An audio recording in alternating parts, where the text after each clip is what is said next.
Waktu itu kan dirimu kan satu nggak boleh bawa motor, kedua nggak boleh bawa handphone. Iya. Wah, mantap. Terus makan, nilai makannya dibatasin, ceritain lagi. Mantap. Keren tuh Ayo, soalnya. ayo.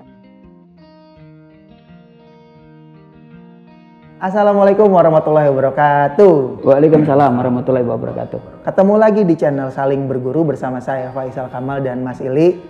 Selamat pagi semuanya. Selamat pagi. Hari ini kita ngundang beberapa orang. Hari ini ada Mas Reza sama Mas Agung. Mas Ili, aku izin memperkenalkan teman-teman di komunitas karena menurutku cerita-cerita teman-teman ini layak lah untuk atau bagus untuk kita sebagai teman-teman di komunitas belajar dari Mas Agung sama Mas Reza. Teman-teman, ini Mas Agung. Mas Agung, selamat pagi.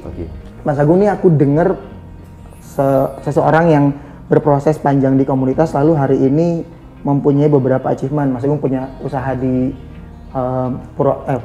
Salatiga, Tegal, Semarang, dan Wonosobo. Profilnya pengusaha sukses insya Allah, Mas Ili. Iya, kalau dia kan sudah usahanya udah jalan, kemudian dia tinggal jalan-jalan kemana-mana, terserah dia. Mantap. Nah, ini salah satu investorku, Salah satu investor ujung, Mas Ili. Iya, ini investornya Karirana. Teman-teman, ini investornya Karirana. Investornya Karirana. Bener. Pemiliknya Karirana kan? Bener, Mas Ili. Iya. Mas Agung, alhamdulillah usahanya jalan, orangnya bisa jalan-jalan gabung sama kita hari ini. Mas Reza, salah seorang wirausaha muda di komunitas yang alhamdulillah punya beberapa usaha di digital dan aku nggak tahu konvensional, nanti kita cerita lagi ya. Tapi usaha digitalnya aku dengar punya beberapa studio ilustrasi ya, Mas Reza. Oke, studio ilustrasi Mas Reza, dan hari ini punya salah satu tempat usaha Oma Obah. Mas Ili, karena makin kesini kita makin banyak ngundang teman-teman di komunitas, sedulur-sedulur di komunitas. Keputusan untuk memilih Mas Reza, cerita latar belakangnya Mas Reza ini bisa jadi satu bagian dari sejarahnya komunitas tuh, Mas Ili. Yeah. Nah, kenalin sejarah singkat Kak Reza di komunitas, latar belakangnya seperti apa, lalu proses bergabung di komunitas seperti apa, silakan. Oke, terima kasih Mas Faisal. Ya. Kalau saya sendiri proses gabung di komunitas itu pada tahun 2008, Ya. itu JRU bekerja sama dengan Kadin, BI, sama BB Dikjur, itu ngadain program yang namanya Wiramuda. Wiramuda. Iya, nah saya daftar di situ, Mas Isa. Program Wiramuda ya? Iya, itu yang daftar itu waktu itu sekitar 200-an anak. 200 orang. Iya. Saya alhamdulillah termasuk salah satu yang diterima di situ. Oke. Seperti itu sih proses masuknya. Oke. Mas Ili kasih sedikit insight tentang Wiramuda, nanti aku lanjut lagi ke Mas Reza, Mas Ili. Ya, dulu tahun 2008 itu kan kita ini aktivitas di komunitas itu kan lumayan kenceng. Dimulai dari tahun 2005-2006 yang di waktu-waktu channel Saling Berguru sebelumnya kan aku cerita, aku tuh tahun 2002 itu sudah jadi aktivis di Semarang ini. Masuk di panggung-panggung, di forum-forum gitulah, ngisi forum gitulah kasarnya gitu. Nah, ketika tahun 2006-2007 itu Kadin Jawa Tengah itu mengeluarkan program namanya, waktu itu aku masih ingat, Rakit, Gerakan Kebangkitan Kewirausahaan waktu itu. Oke. Nah, salah satu part of dari kegiatan itu adalah ditunjuklah jaringan rumah usaha komunitas kita ini. Ya. Aku masih ingat waktu itu Mas Agung itu salah satu relawan karena dia masih bekerja ikut salah satu perusahaan telepon ya, seluler ya Mas Agung ya. Dan tahun 2007 itu Mas Agung bantuin sebagai relawan, usung pering itu waktu itu. Karena kita sering bikin kegiatan festival gitu untuk UKM. Jadi pameran lah, festival gitulah. Terus bikin misalkan 100 stand, pernah di Kadin, di Bank Indonesia, di banyak tempat lah kita ini dipercaya di banyak tempat pada saat itu. Melayani menteri-menteri waktu itu tahun 2006, 2007, 2008 kita sangat aktif. Singkat cerita kita dipercaya disuruh membuat program. Terus kita namanya kan program itu Wiramuda. Yang menginisiasi adalah jaringan rumah usaha. Saya masih ingat waktu itu ketuanya yang mengurus itu namanya Mas Dodot. Mas Dodot. Ya, dibantu oleh Dimas. Muncullah namanya Wiramuda itu. Wiramuda itu kita inisiasi bekerja sama dengan Bank Indonesia Jawa Tengah, dengan Dinas Pendidikan Jawa Tengah, terus menunjuk BP Dikjur, salah satu kayak diklat gitulah, tempat diklat itu di daerah Pondok Indraprasta. Terus dengan kita ajak Kadin Jawa Tengah untuk terlibat bersama. Jadi 4 institusi itu yang paling kecil kita, jaringan rumah usaha, terus bikin kegiatan itu dengan pendanaan X rupiah dibantu oleh Bank Indonesia. Kita ngeboardingin anak-anak yang berkebutuhan khusus dalam arti materi ya, dan kita arahkan menjadi seorang pebisnis. Nah, Resa inilah salah satu produknya. Dulu berapa orang saya yang lolos saya? 12 orang. Dari 200 jadi 12. Iya, 200, hampir 300 waktu itu yang daftar, dan yang nyeleksi itu ya dari Bank Indonesia, dari tempat kami. Cukup ketat waktu itu karena kami ingin bikin metodologi atau standarisasi bagaimana pelatihan kewirausahaan itu bisa dilakukan dengan sangat serius sebenarnya. Dan dari sekian itu kita ambil 12 orang wiramuda itu. Itu dicari ada, kalau direkam jejaknya masih ada. Kalau di rumausaha.net itu pasti masih ada. Atau rumausaha.com itu ada. Kita punya program sangat serius wiramuda itu. Sip. Itu ya sejarah wiramuda. Sejarahnya seperti itu Mas. Cerita proses kreatifmu pertama kali masuk wiramuda itu disuruh ngapain. Nah itu mungkin sangat seru karena yang kita lakukan adalah entrepreneur by design itu adalah seperti yang kita lakukan pada Resa ini. Cerita Le.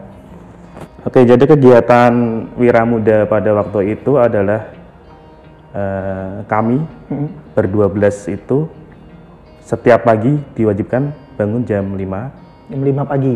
Jam 5 pagi, terus sholat berjamaah bareng-bareng. Kemudian setelah itu bersihin tempat di sekitar tempat kita tidur. Jadi asrama ya. Waktu itu kan kita kan diwajibkan buat tidur di asrama selama 1 tahun pertama itu.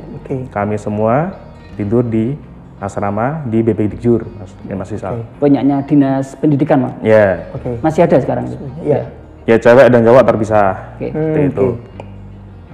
Nah, setelah sholat subuh itu kita diwajibkan, dibiasakan sih sebenarnya ya, buat bersihin, ikut bersihin tempat kita itu, asrama itu ya. Terus setelah itu jam 6:30 atau jam 7 itu harus sudah siap buat seperti kuliah Mas Isal. Jadi ada kelasnya. 6:30 udah mulai masuk kelas. Iya. Jadi 6:30 sampai sekitar jam 9-an itu kelas. Jadi di situ kita diajari gimana bentuk karakter buat jadi sosok wirausaha itu kayak gimana. Jadi kita kan datang dari berbagai macam tempat nih Mas Isal. Background keluarga kita kan juga beda-beda. Dan banyak sekali habit-habit di rumah yang dirasakan tidak efektif ketika kita menjadi seorang wirausaha. Nah, istilahnya di situ kita didetoks sih, dibersihin, dinolin lagi, terus dimasukin lagi pelajaran-pelajaran tentang karakter, tentunya yang positif sih Mas Ali. Cikal bakalnya karir anak menurutku Mas Ali, benar? Setuju. Bisa dibilang seperti itu Mas. Iya. Cikal bakal karir anak ya. Jadi karir anak versi satunya ada di wiramuda. Iya. Ketika kita bilang 1.0 itu adalah mulai dengan teks. Jadi mulai dengan nilai-nilai inti yang mau dimasukkan ke anak-anak itu seperti apa, itu ada modulnya. Ada kurikulumnya ya. Ada kurikulumnya. Ceritain waktu itu kan dirimu kan satu nggak boleh bawa motor, kedua nggak boleh bawa handphone. Wah mantap. Terus makan, nilai makannya dibatasin, ceritain lagi. Mantap. Ya setelah tadi kan jam 7, setengah 7 belajar. Setengah 7 sampai jam 9 kan kita di kelas belajar.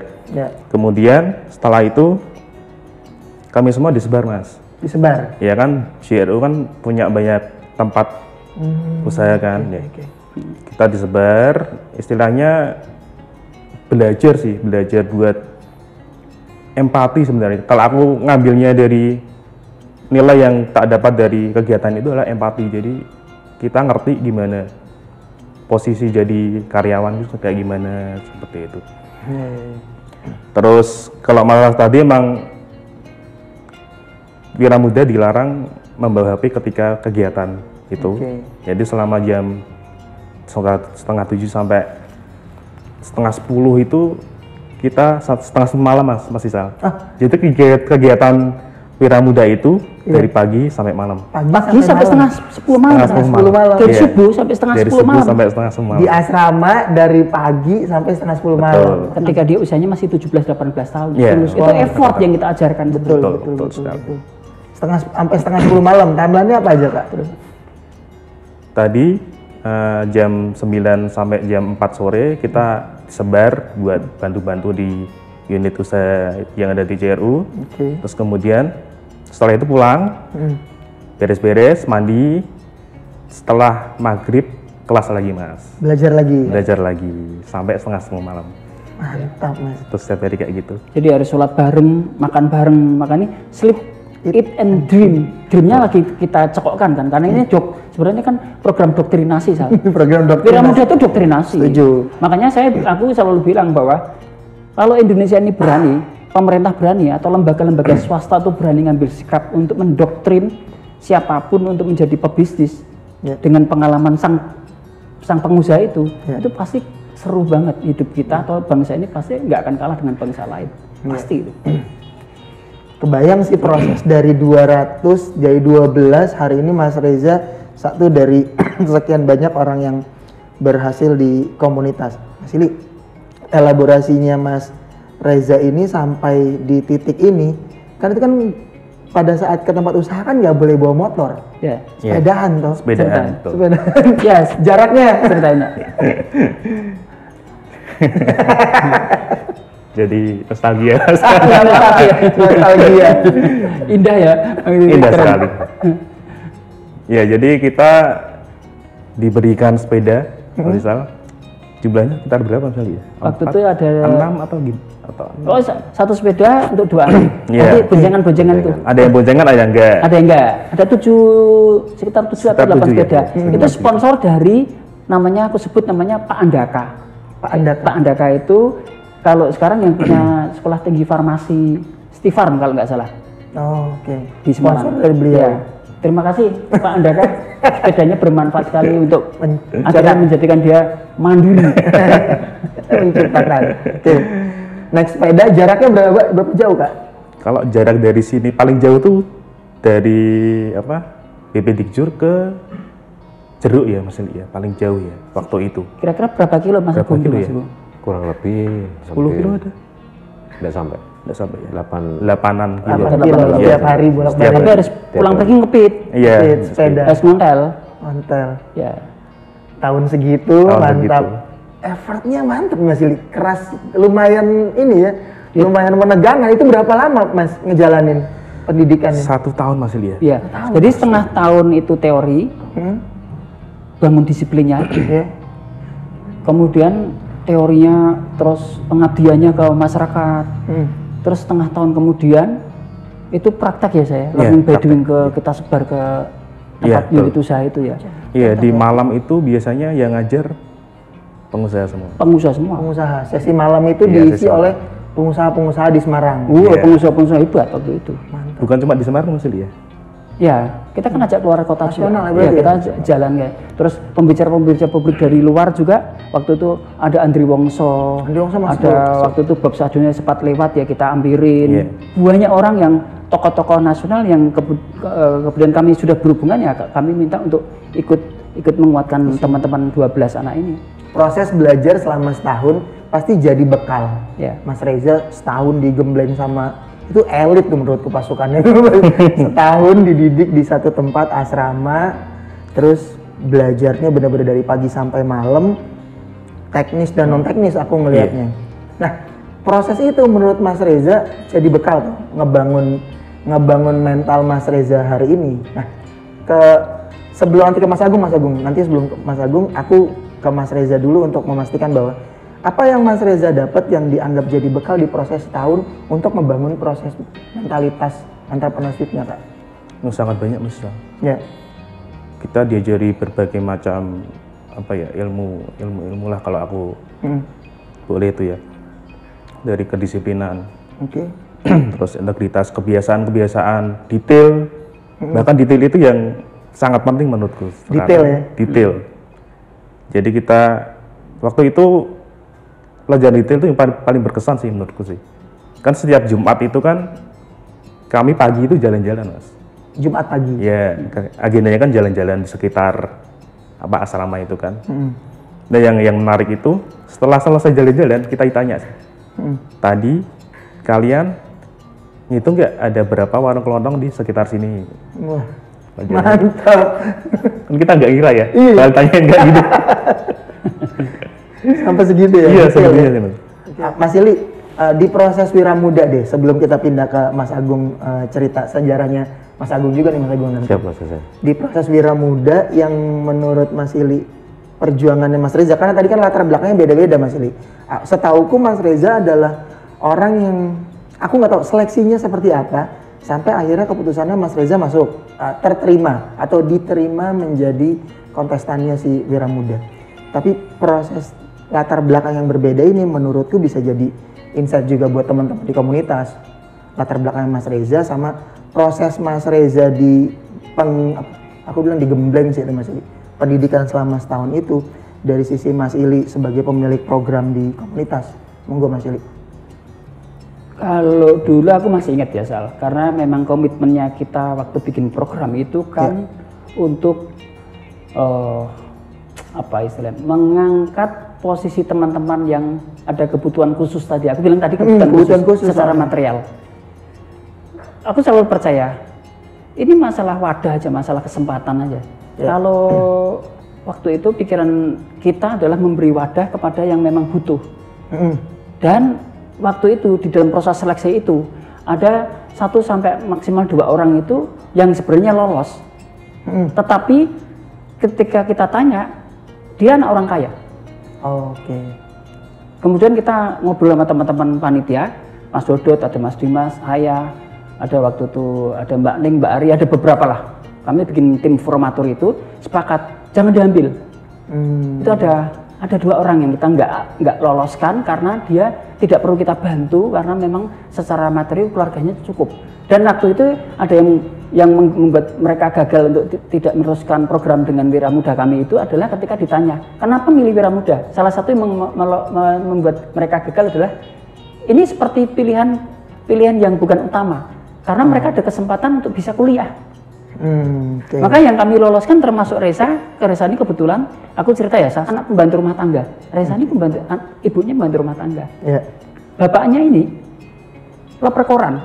Bahkan loper koran pun itu ya selalu posisinya itu nggak bisa naik sepeda atau montel, nggak bisa karena harus jalan kaki karena beliau kebetulan bapaknya nggak bisa montel. Ini cerita langsung dari Reza ke saya.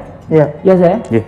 Dan itu menurut aku dengan Reza masuk ke tempat kita itu adalah pintu yang kita menganggap bahwa inilah yang diperlukan oleh banyak komunitas yang sebenarnya bisa membuat seperti ini.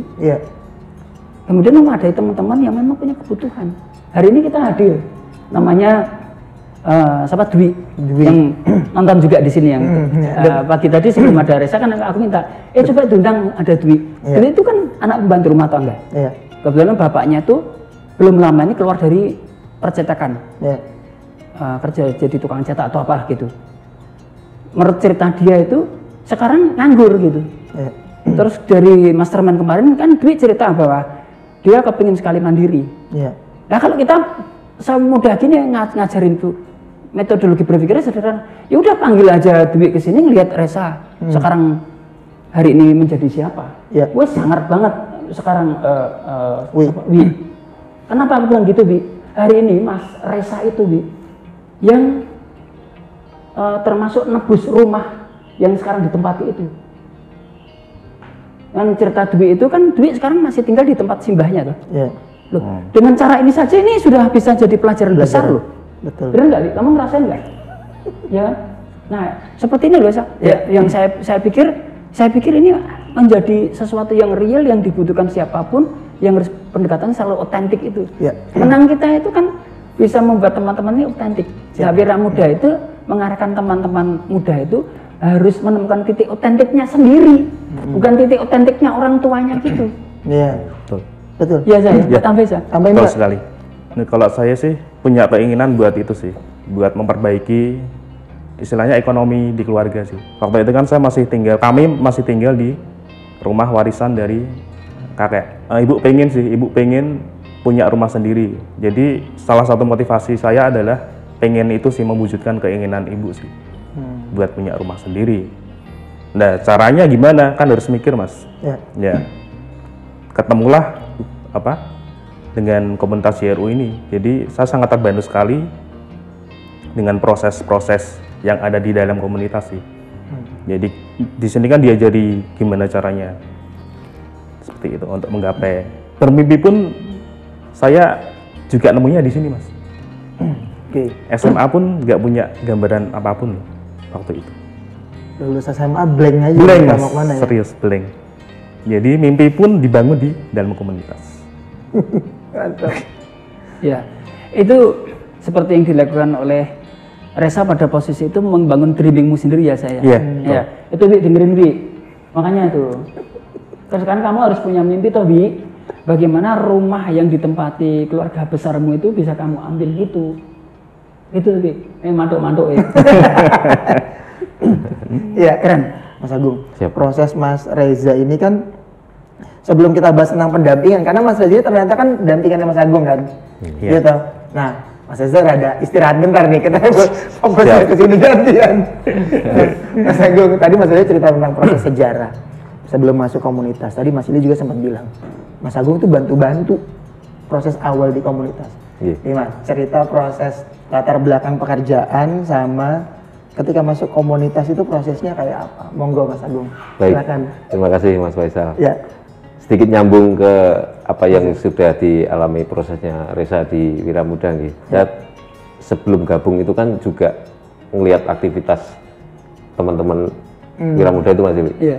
Jadi kadang kalau tiap sore atau malam itu kan pada ngumpul gitu kan.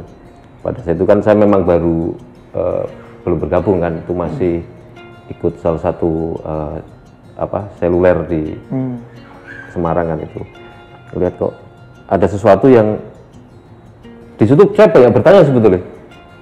Kita nom-nom kok aktivitasnya banyak, terus punya tujuan apa sih kan kayak gitu-gitu itu. Jadi ada semacam pertanyaan juga kan. Terus ngelihat aktivitas pada saat itu kan memang istri kan sudah aktif dulu.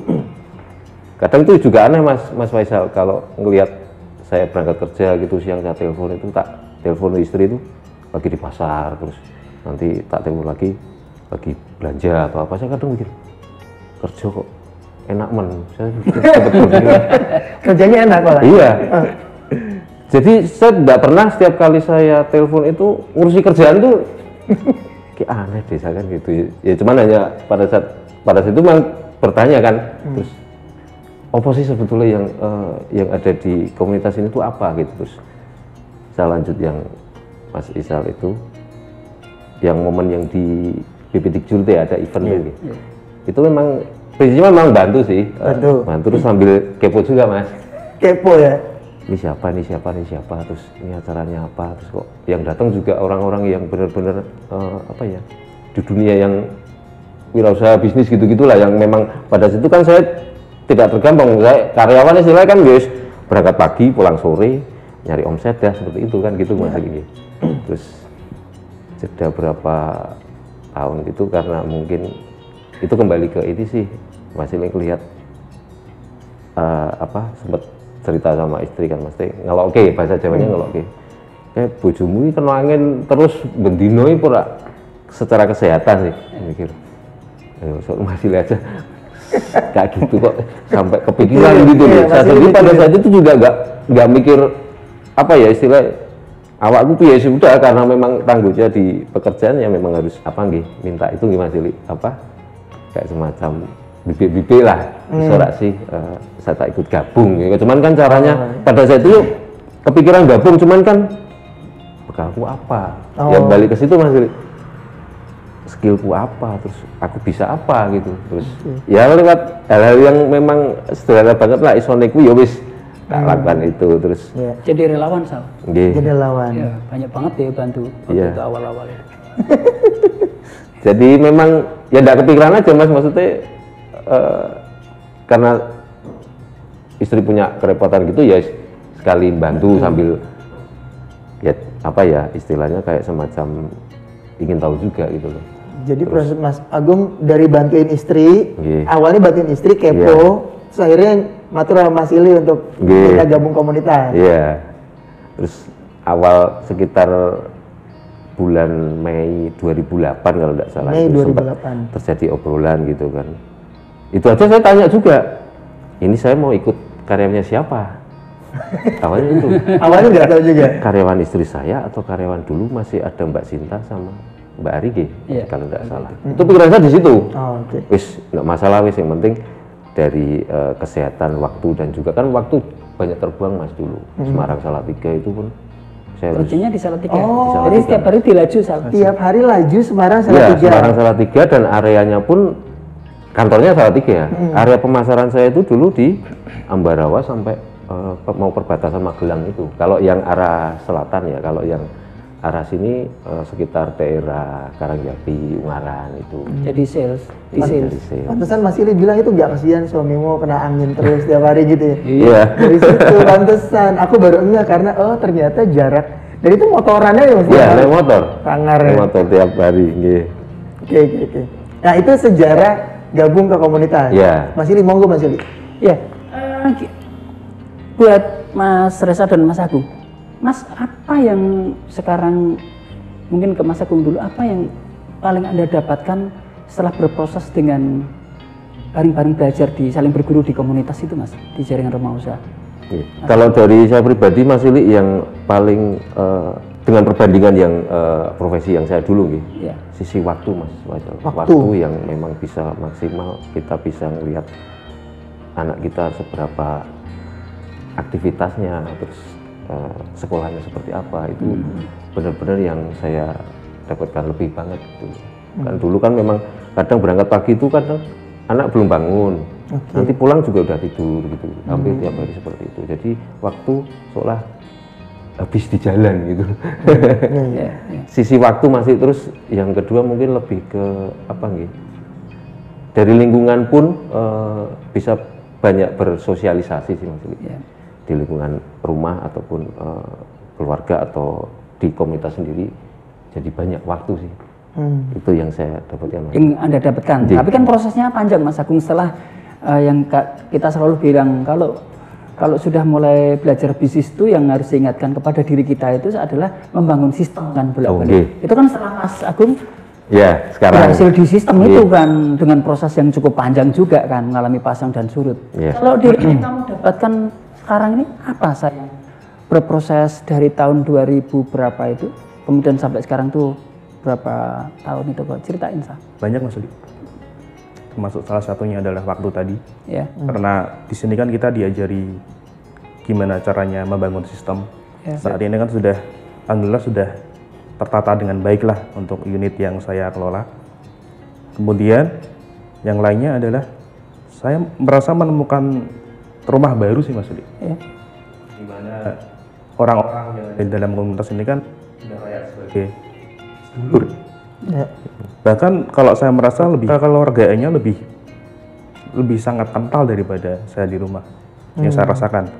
Tolong menolongnya, berbaginya, nggak hitungan Mas Ili. Ketiga ya tentu saja perbaikan ekonomi di keluarga saya, alhamdulillah saat ini lebih baik daripada yang dulu Mas Ili. Alhamdulillah. Itu terus kemudian yang keempat ya banyak itu sih punya adik-adik baru. Adik baru? Iya, yang ditemenin. Dampingan. Iya, dampingan.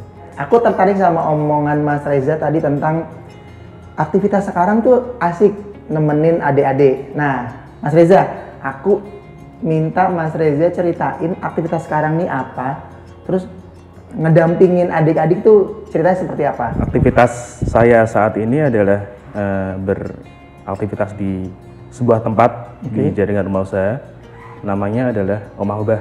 Omah Obah. Ya, itu baru mulai Desember kemarin, Mas Isa. Nah, kegiatannya di sana adalah nemenin adik-adik yang juga baru mulai merintis usaha, seperti itu. Kasih cerita sedikit Mas Ili tentang proses. Mas Ili ngelihat prosesnya Mas Reza di Omah Obah. Monggo Mas. Tantangan besar sekarang setelah Reza ini mapan di bisnisnya yang sebelumnya Sal. Jadi sekarang PR besarnya Reza adalah untuk meneruskan proses transfer memori kolektif ya, atau ingatan-ingatan masa lalu Reza ketika dia itu didampingi seperti apa. Dan proses itu kan pasti mengalami pasang dan surut itu. Saya. Karena adik kan ya ada ndableknya juga di waktu itu ya. Ada berontaknya juga pada saat itu. Tetapi aku selalu ingatkan kepada teman-teman semua mentor itu adalah jangan selalu mengklaim bahwa setiap teman-teman khususnya sekarang kayak Reza, Agung ini kan jadi mentor. Tapi sekarang modalnya dia harus bersabar bahwa teman-teman itu bukan memberontak, bukan melawan kita, tapi mereka itu sedang mencari proses identitasnya sendiri. Maka Minty itu atau siapa yang kita dampingin itu sebenarnya sama dengan anak kita, sama proses kita kan waktu kalau dengan anak kita itu ya kita itu harus lebih punya kesabaran ketika mendampingi teman-teman muda. Itu nanti biar dia mengelaborasi lebih jauh ya Sal ya. Iya, saya di saat ini mendampingi sekitar 6 atau 7 studio masih Sal. Ya di sini kan masing-masing studio dikelola oleh satu orang leader atau kita nyebutnya kalau di komunitas kan koordinator. Nah, yang seru dari sebuah proses pendampingan adalah cara yang sama tidak bisa diterapkan di individu yang sama. Seperti itu sih. Jadi misalkan saya mendampingi Novem, cara berkomunikasinya beda dengan cara saya mendampingi Wahyu. Karena dari pribadinya Novem sendiri kan beda sama Wahyu. Dari hobinya mungkin beda, dari lingkungan di rumahnya beda, seperti itu. Jadi cara yang sama tidak bisa diterapkan di individu yang berbeda, seperti itu sih. Yang seru adalah saya juga di sini jadi belajar cara menghadapi manusia nih kan, kita kan menghadapi manusia kan, yang dimana dia juga punya perasaan, dia juga punya egonya sendiri, punya mimpinya sendiri, ya itu tantangan berat sih buat mentor-mentor seperti saya, Mas Agung. Mungkin Mas Agung juga mengalami hal sama ketika mendampingi saya.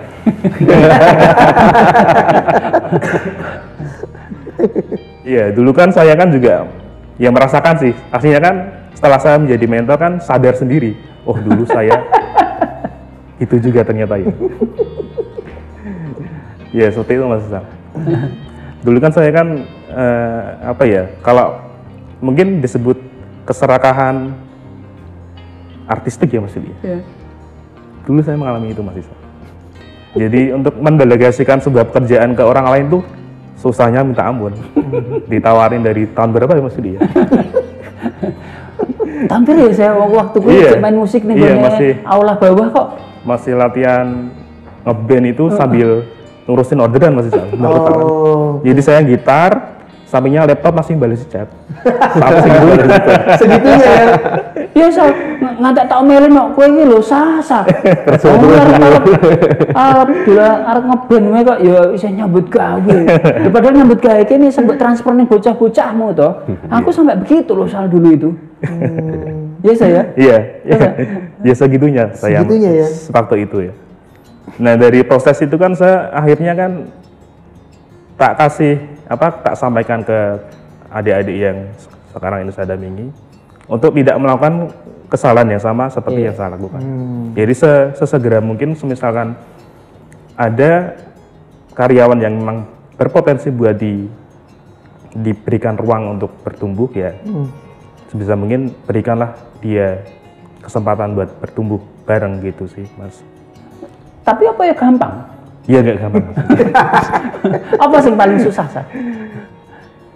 Susah itu apa ya? Nyamain visi kali ya, nyamain mentransfer nilai-nilai komunitas sih Mas, yang susah ke adik-adik ini kan, ya mungkin kan karena jarang langsung ketemu sama Mas Yuli, jadi mungkin cara penyampaianku ke mereka nggak sekuat cara Mas Yuli menyampaikan ke saya, seperti itu juga pengaruh juga sih.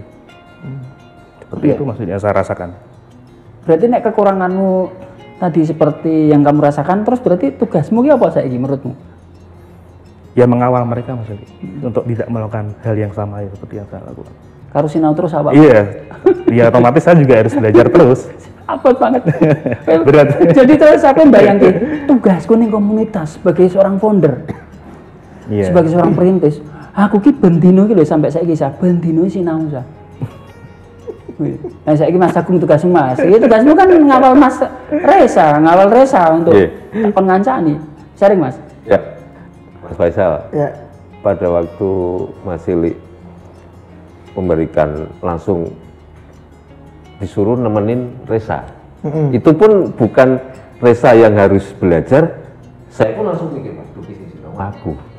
Secara pada saat itu memang banyak hal Mas Ili, saya juga harus ngikutin apa sih yang sekarang harus dilakukan dengan waktu beberapa tempat yang konvensional kan saya juga sering ngopi gitu Mas Ili, komunikasi gitu kan, apa yang istilah evaluasi bisa.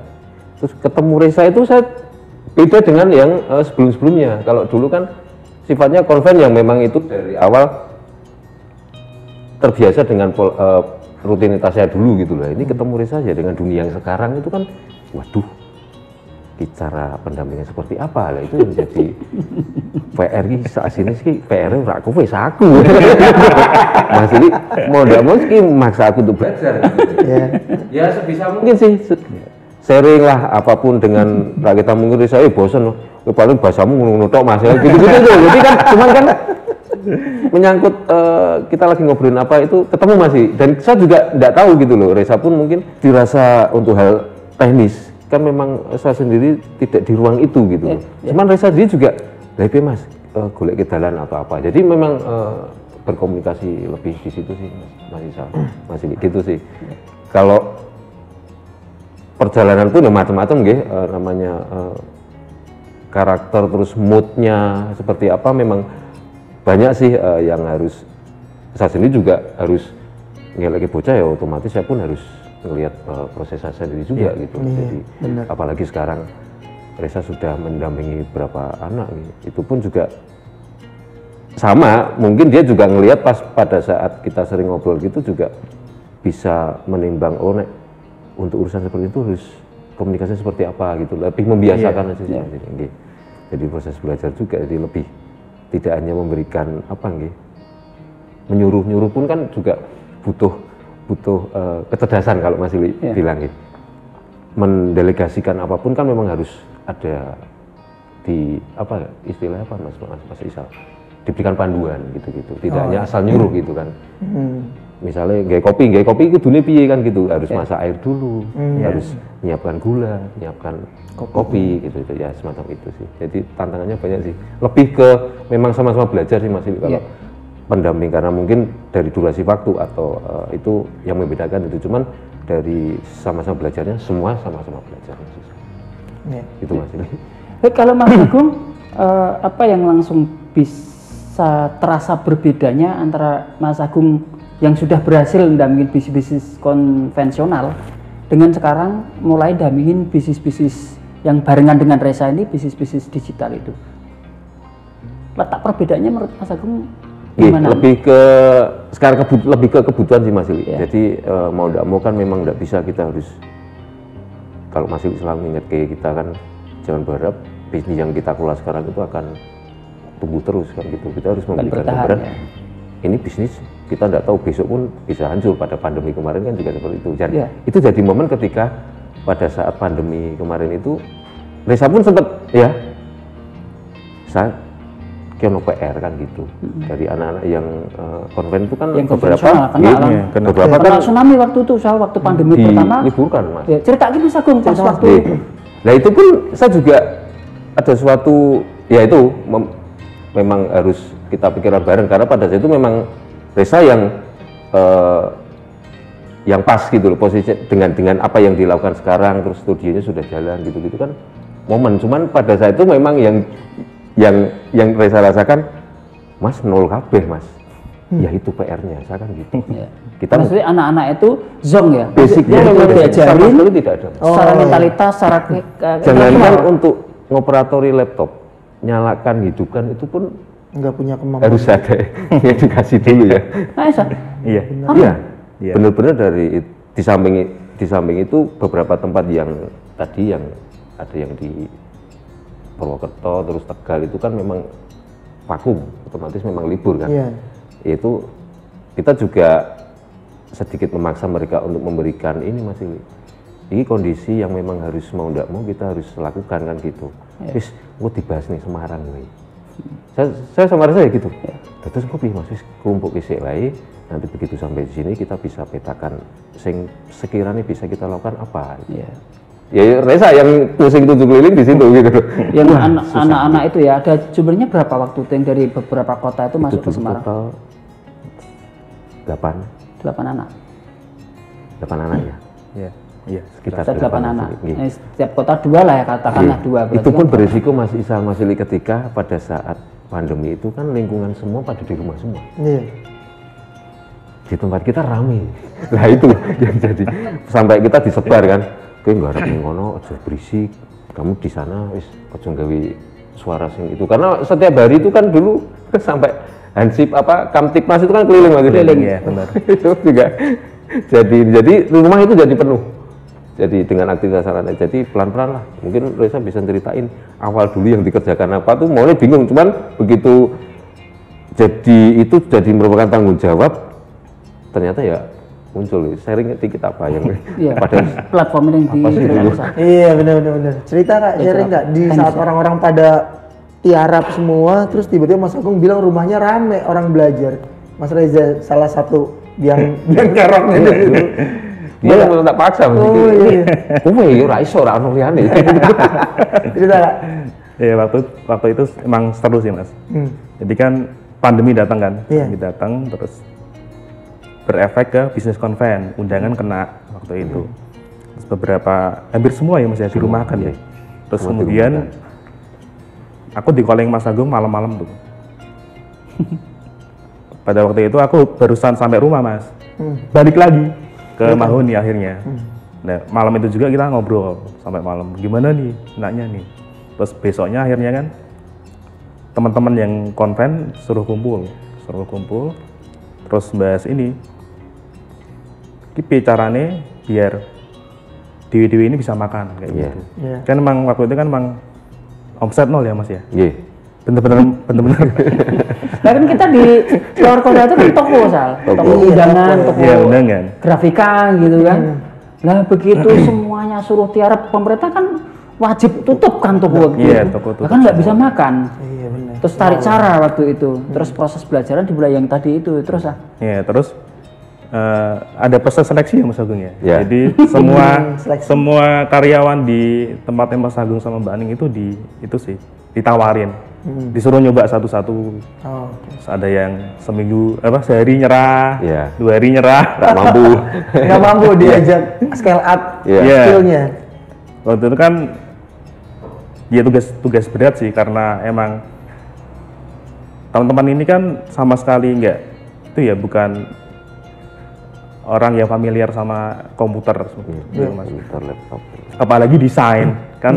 Nah tugas berat kan ngajarin teman-teman ini gimana cara berpikirnya, desain itu kayak gimana, terus bikinnya gimana, terus shortcutnya buat segera menghasilkan tuh gimana caranya. Nah, mikir tuh aku sama Mas Agung sama Fardan juga ya Mas Reno, mikir bareng-bareng, terus akhirnya yang paling memungkinkan adalah membuat aset buat dijual di platform POD Mas waktu itu. Print on demand. Marketnya di WC sebut saja. Marketnya waktu itu ada Displayed itu jual poster tapi dari bahan metal, dari plat besi gitu. Di plate, terus ada di public, ada readable. Nah, kita serang 3 market itu.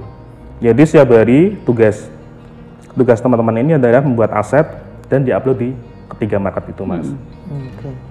Nah di target setelah sekian ratus aset sudah bisa menghasilkan waktu itu.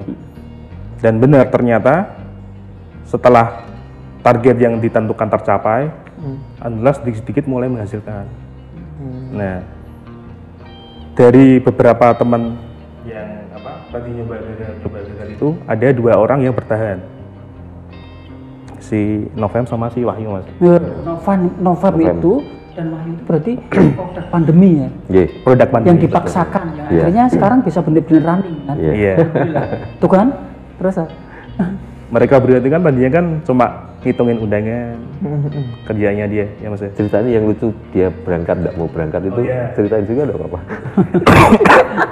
Seru pertama tuh lucu. Jadi dari pertama berangkat si Novem, berikutnya nggak berangkat. Ditanya kenapa kok nggak berangkat? Pas nggak punya uang buat transport bensin. Ya udah, nanti tak bayarin, pokoknya kamu berangkat sampai segitunya, Mas. Novem ki candi. Ungaran. Maksudnya Ungaran. Anak Ungaran. Sampai segitunya. Jadi gimana caranya kita mikir tuh biar teman-teman ini bisa beraktivitas. Gimana caranya sih waktu itu ya? Ada satu cerita bagus waktu itu, Sal. Langsung dari Mas Agung ceritanya. Bahkan karena saking daruratnya pada saat awal-awal pandemi itu, biar nggak ketahuan dicegat polisi itu, barangnya dikirim dulu, Sal. Oh iya. Barangnya. Iya, anak-anak tuh naik motor dari Pekalongan, dari Tegal tuh, cuman pakai sendal, supaya nggak dianggap kalau iya.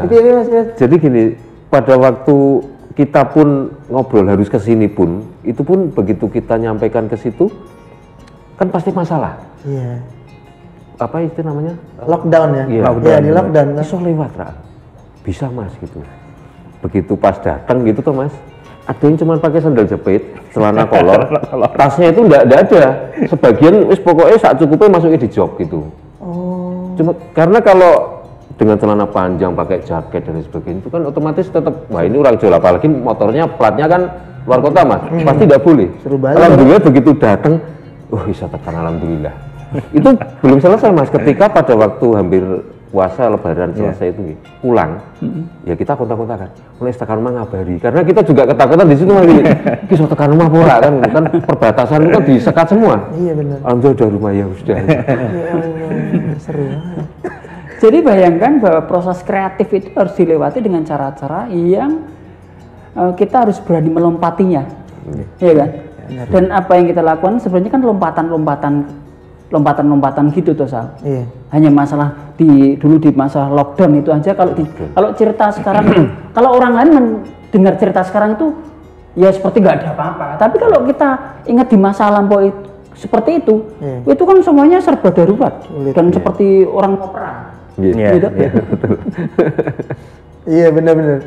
Proses di mana orang lockdown dan semua orang di rumah, terus Mas Li tadi bilang proses kreativitas leader-leader, Mas Agung, Mas Reza tuh mikir gimana caranya mereka nggak punya pendapatan gitu kan, anaknya diajarin. Ini yang menurutku beyond sih, Mas Li. Iya. Orang tiara pasrah nggak bisa kemana-mana, nggak punya uang.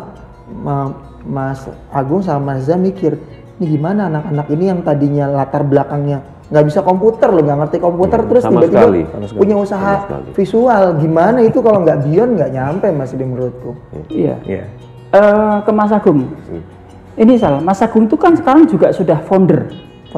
Makanya aku kan selalu bilang di komunitas kita itu, kata font itu kata dasarnya kan menemukan atau menciptakan atau meng-create hal yang baru yang kemudian diadopt oleh komunitas. Dan di tempat kita foundernya itu kan bukan cuma saya. Kalau dulu adalah aku perintis yang memulai sebagai founder, hari ini Agung ini adalah founder juga.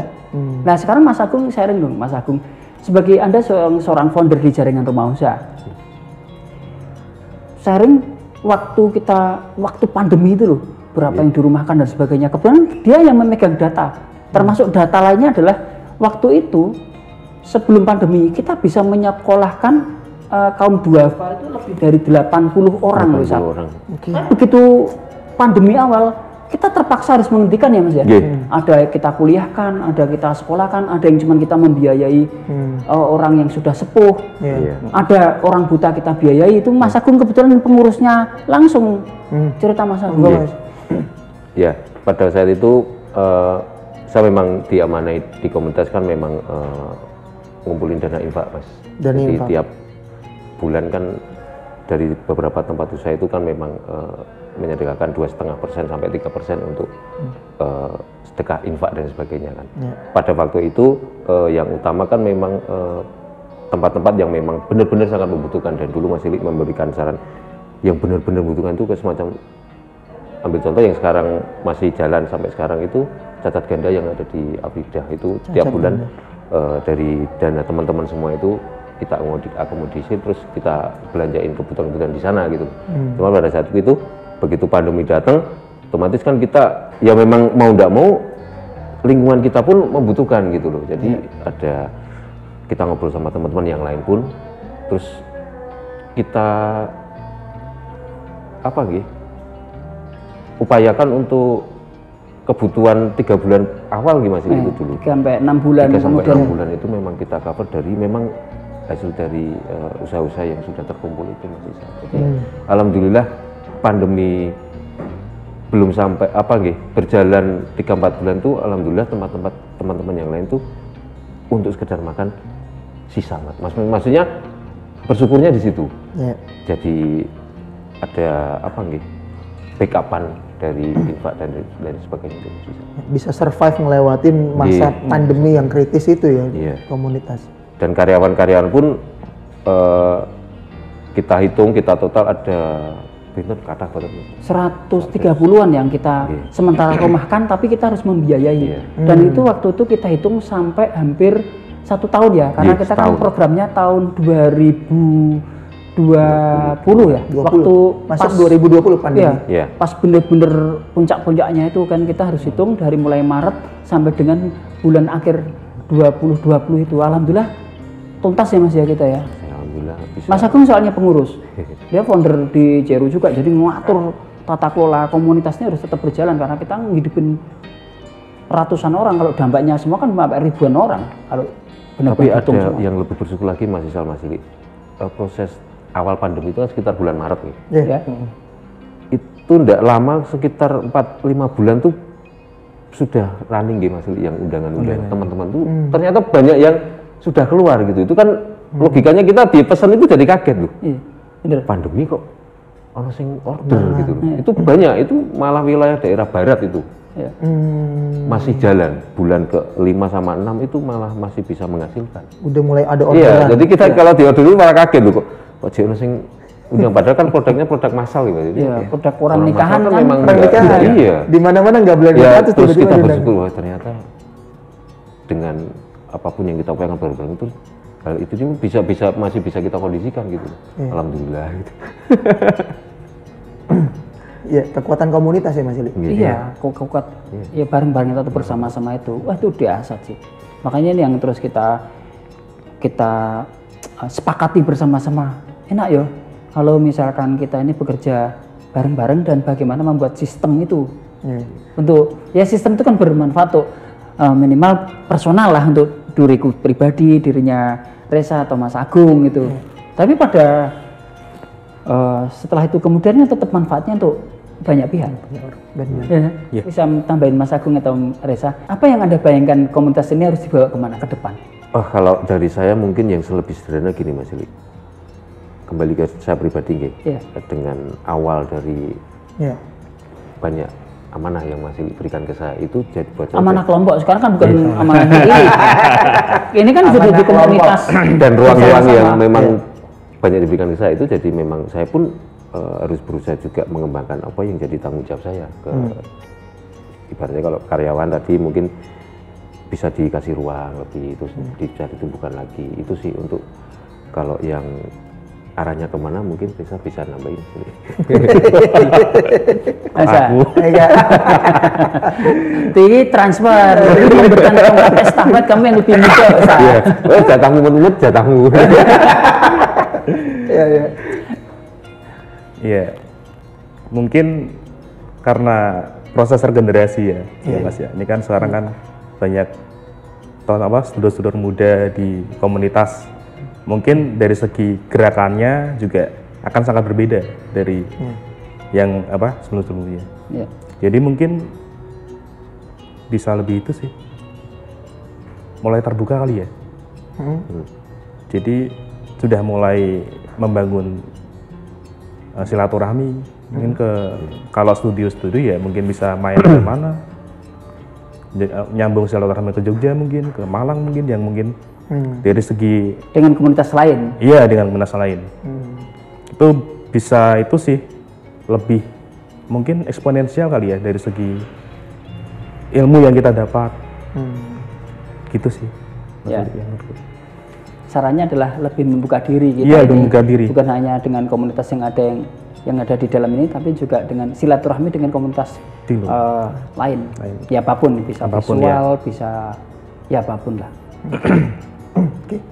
Mas Ili, di sesi penutup ini, di sesi yang ini, aku matur ke Mas Ili proses pendampingan, karena kita dari awal tadi ngomongin proses pendampingan. Proses pendampingan yang Mas Ili lihat dari Mas Reza, Mas Agung, dan sekian banyak lah, karena kita bahas pendampingan. Monggo sebagai penutup Mas Ili, proses pendampingan yang menjadi akhirnya ini yang benar ya memang yang kita bangun di komunitas ini, Mas Ili. Iya, Mas Ili. Ya klise ya, kalau aku mengingatkan selalu begitu ya. Pertama, mimpi orang itu kan berproses. Oke. Kalau mimpiku kemarin itu menuju ke B, ketika B sudah terlampaui kan kemudian kepingin kepada D. Kalau D sudah terlewati akan kemudian kepada F, kan gitu. Benar kan, Sa? Iya, betul. Kan sama juga. Harapan Mas Agung dulu itu ya cuman yang penting bisa jadi pebisnis saja sudah. Tapi Mas Agung kan menjadi pebisnis kan sudah selesai. Iya. Apalagi sekarang sistem Mas Agung itu di beberapa kota yang di dunia grafika itu sudah jalan. Yeah. Berarti kan tambahnya Mas Agung bagaimana tempat-tempat yang di mentorin Mas Agung ini, yang diawasin Mas Agung ini, dimonitor Mas Agung ini semuanya bisa berjalan dengan lebih terus bertumbuh. Yeah. Apakah itu selesai bagi Mas Agung? Kan tidak. Dirimu di karir anak seperti apa sekarang ini kan apakah cuma seperti ini? Kan enggak. Maka manusia itu kan terus harus menambahkan pola baru di dalam kehidupan dia. Sama, aku juga mimpiku kan sekarang bergeser lagi, berubah lagi. Makanya kemudian aku bisa memberi penguatan kepada Reza, Mas Agung adalah pertama selalu sadarkan kepada diri kita sendiri sebenarnya kemana lagi yang akan kita harapkan diri kita itu. Ya diri kita aja, nggak usah orang lain, karena diri kita itu kan membawa keluarga, apalagi tanggung jawab moral kita kepada sebuah komunitas proses belajar bersama-sama. Yang kedua adalah terus berlatih terhadap apa yang akan ditujukan. Namanya disebut sebagai deep practice. Dan latihan terus-menerus untuk mencapai hal yang terbaik. Karena berikutnya pasti ada calling baru di dalam kehidupan personal dia. Nggak tahu masing-masing punya callingnya masing-masing. Yang terakhir adalah apakah cukup dengan berlatih? Tidak, Sal. Aku selalu mengingatkan bahwa ketika deep practice itu harus dimasukin lagi namanya deep understanding. Aku memudahkan dengan cara berpikir ketika ngomongin deep practice itu adalah seperti myelin. Myelin itu kalau di bahasa mentoring itu bahwa setiap saraf di dalam kita bergerak ini, mata kita, cara kita ngomong itu punya saraf cerdas, namanya myelin. Nanti cari itu, diketik myelin itu artinya apa. Itu kan dimulai dengan latihan gitu, dengan segala kesalahannya. Tapi itu nggak boleh berhenti karena harus masuk ke deep understanding. Kalau deep understanding itu adalah dihafalan takkilunkan atau dinalarkan apa yang sudah dipraktiskan itu harus menjadi bahasa. Supaya kemudian Tosa dirimu akan mudah membahasakan kepada yang kamu dampingin Tosa. Dan itu semudah mencari kata-kata mudah atau mudah dimengerti oleh yang kamu dampingin, dan itu akan cepat sekali tertransfer apa yang kita inginkan dengan tujuan kita itu dengan cara yang praktis dipahamkan lewat kalimat-kalimat sebenarnya atau inti nilai-nilai apa yang ingin kamu sampaikan. Terima kasih, Sa. Makasih Mas Ili. Mas Reza terima kasih banyak, Mas Agun terima kasih banyak. Sama-sama. Kita akan ketemu lagi di sesi yang lain, mohon nanti ikutan kalau kita undang lagi bisa gabung. Siap. Terima kasih Mas Ili, terima kasih banyak. Teman-teman terima kasih masih terus bareng sama kami. Kita ketemu di sesi yang lainnya di Saling Berguru. Assalamualaikum warahmatullahi wabarakatuh. Waalaikumsalam warahmatullahi wabarakatuh.